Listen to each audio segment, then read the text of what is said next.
Life has a way of throwing surprises at you when you least expect them. That's exactly what happened to me on what seemed like a perfectly normal Wednesday evening. I had just arrived home from work, my heels clicking against the wooden floor as I stepped inside. The day had been long and exhausting, the kind that left a dull ache in my shoulders and a longing for the warmth of a hot bath. The moment I set my bag down on the hallway table, I let out a sigh, already picturing the soothing water easing away my fatigue. Little did I know, that evening would leave an indelible mark on my life, one that would change the dynamics of our household forever.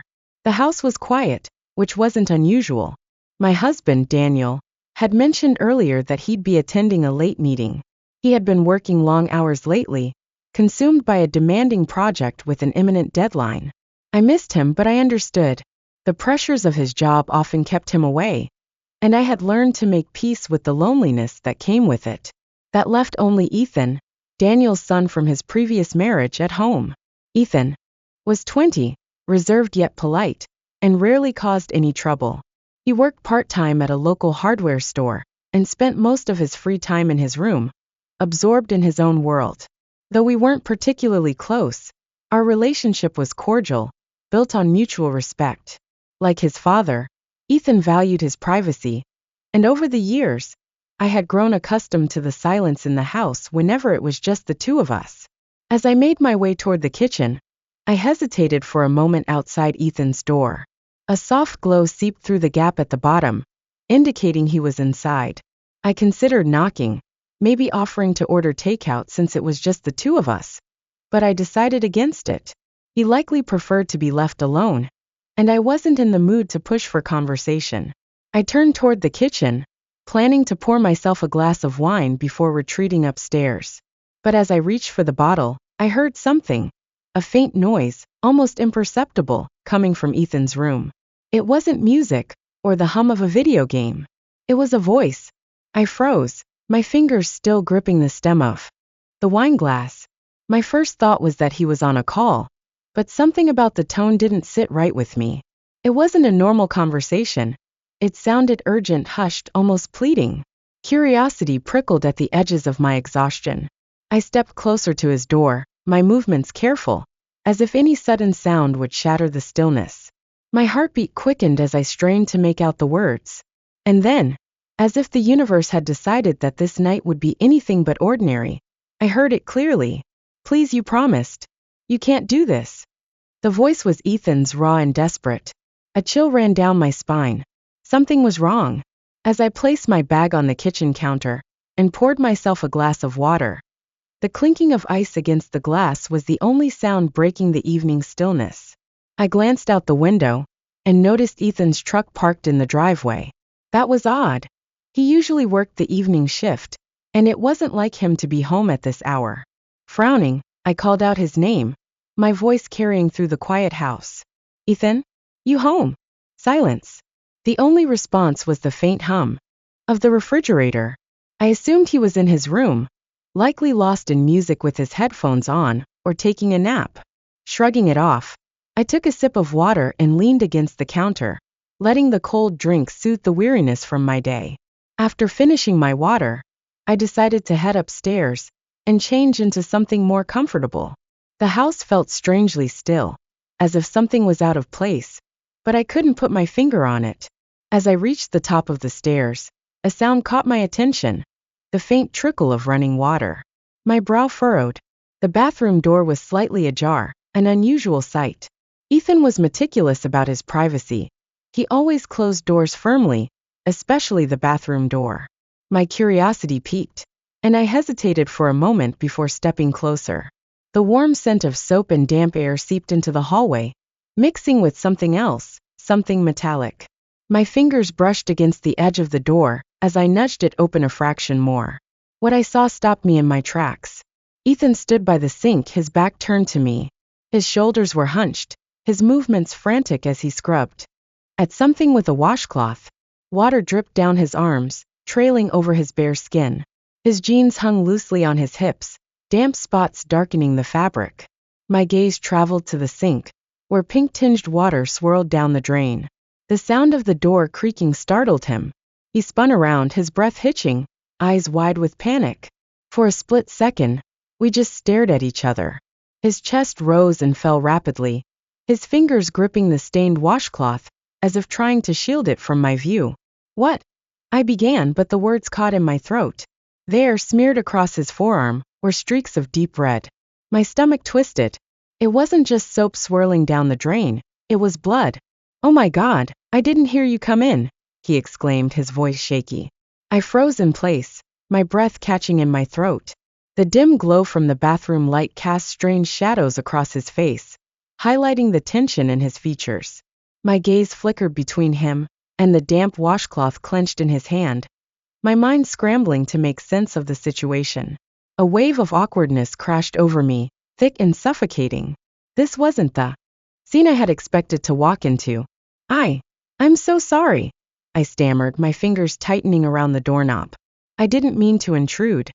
Heat rushed to my face as I took a step back, suddenly hyper-aware of how much I had invaded his privacy. My heart pounded in my chest, an erratic rhythm that only seemed to grow louder with each second. All I wanted was to slip away, to retreat down the hallway, and pretend I had never opened this door. But before I could pull it shut, his voice stopped me. Wait, he said, his tone more desperate than demanding. It's not what you think. I hesitated, my hand hovering over the knob. There was something in his voice, not defensiveness, not anger, but an undercurrent of vulnerability. A plea. It made me pause when every instinct told me to leave. Swallowing hard, I turned back to him, careful to keep my gaze fixed on his face, and not the evidence of whatever had just unfolded here. Okay, I said cautiously. Then tell me, what is it? Ethan sighed, running a hand through his damp hair, the washcloth slipping from his fingers and landing in the sink with a soft thud. His shoulders sagged as if the weight of the moment was finally pressing down on him. I didn't want anyone to know, he admitted, his voice quieter now. It's something I deal with. On my own. I frowned, the pieces still not fitting together. Deal with what? His hesitation was palpable. For a moment, I thought he might shut down completely, retreat into himself like he always did when things got too personal. But then he met my gaze, and in his eyes, I saw something raw and unguarded. Panic attacks, he said finally, barely above a whisper. I was having one just now. My breath hitched. I hadn't expected that. The signs were there. The unsteady breathing, the damp washcloth, the way he had flinched when I entered. But I had been too caught up in my own embarrassment to notice. Ethan! I started, unsure of what to say. He shook his head quickly, dismissing any pity I might have offered. It's fine. I didn't want you to see me like that. A lump formed in my throat at the quiet admission. You don't have to hide it, I said softly, taking a hesitant step forward. Not from me. For a long moment, he just looked at me, his expression unreadable. Then with a slow exhale he gave a small nod, as if finally allowing himself to believe me.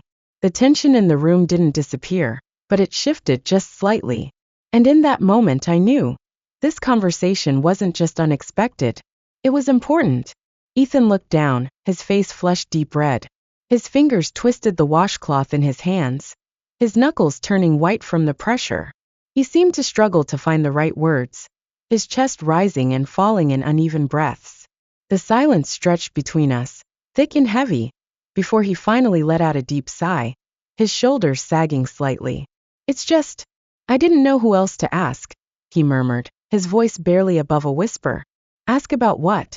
I pressed gently, my curiosity growing despite the awkwardness of the situation. I made sure to keep my tone even, my expression open, giving him the space he needed. Ethan shifted uncomfortably, his grip on the washcloth tightening as he avoided eye contact. It's personal, he admitted. His throat bobbed as he swallowed hard. I've been dealing with something, and I don't know what to do. Dad's not here, and you're the only other person I can talk to. His vulnerability caught me off guard. Ethan had always been independent, rarely opening up about anything personal. He carried himself with quiet strength, always preferring to handle things on his own.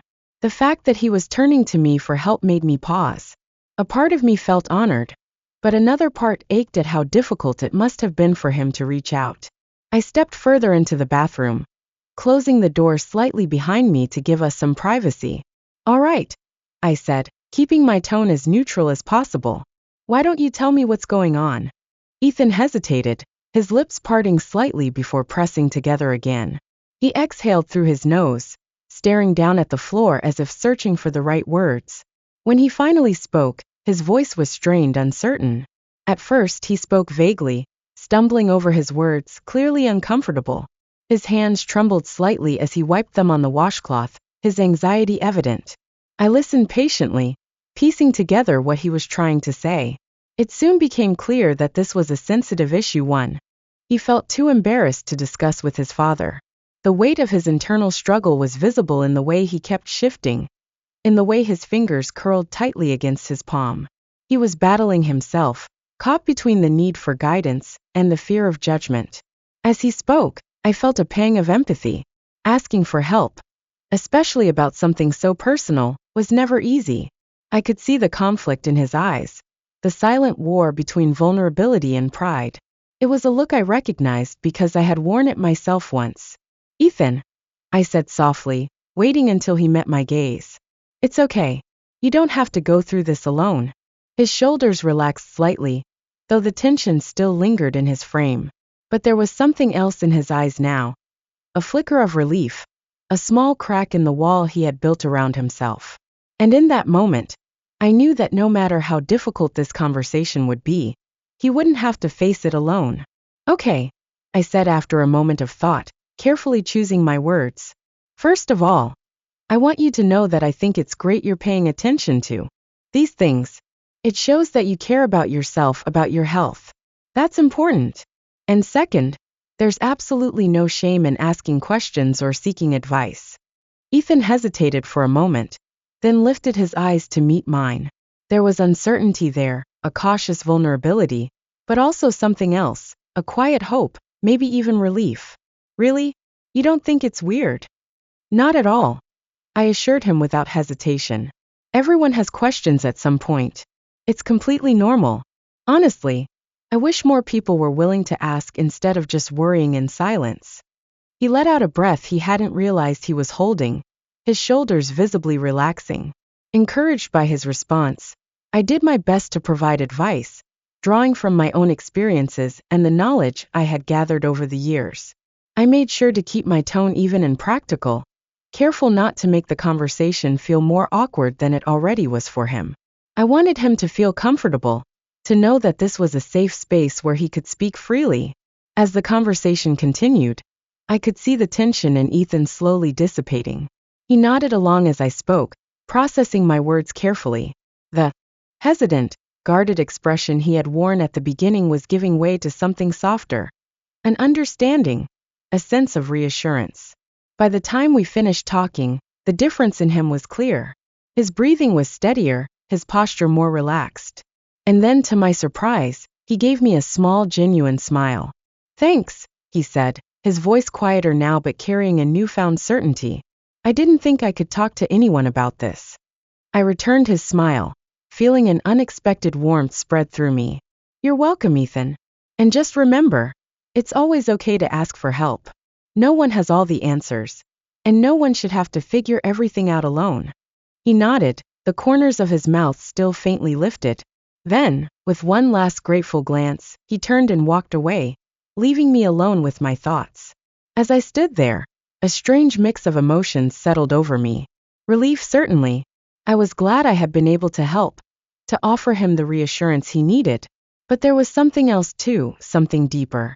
This conversation, unexpected and uncharted as it had been, felt like more than just a moment of advice. It felt like a turning point, like something between us had shifted in a way I couldn't quite define yet. As I made my way back to my room, my mind replayed the entire exchange. The vulnerability in Ethan's voice, the unspoken trust in his eyes, the small but significant smile at the end. Something had changed. What that meant I wasn't sure yet. But I knew one thing for certain. Life in our household would never feel quite the same again. Later that night, lying in bed and staring at the ceiling, I couldn't shake the weight of the moment. I had a feeling that in the days to come, I would come to understand the significance of this evening more clearly. But for now, all I could do was let it settle, let it sink in, and wonder where it might lead us next.